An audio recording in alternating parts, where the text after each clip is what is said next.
প্রচলিত পদ্ধতিতে যেখানে শরীর দুর্বল হয়ে যায়, ডক্টর সারোর স্যারের হোমিও পদ্ধতিতে রোগ প্রতিরোধ ক্ষমতা বাড়িয়ে ক্যান্সারকে মূল থেকে নির্মূল করে।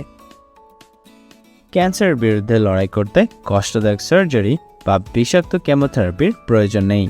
ডক্টর সারোর স্যারের চিকিৎসায় রোগীরা আল্লাহর রহমতে সম্পূর্ণ নতুন জীবন ফিরে পেয়েছেন, কোনো কষ্ট বা পার্শ্ব প্রতিক্রিয়া ছাড়াই। সুতরাং সিরিয়াল দেওয়ার জন্য আজই যোগাযোগ করুন নিচে দেওয়া নাম্বারে। ডক্টর সারোর স্যার রোগী দেখেন শনিবার থেকে সোমবার ঢাকা পল্টন এবং মঙ্গলবার থেকে বৃহস্পতিবার হবিগঞ্জ, সকাল 10টা থেকে সন্ধ্যা 6টা পর্যন্ত।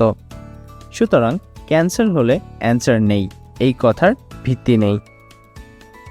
সবাই ভালো থাকবেন। আল্লাহ হাফেজ।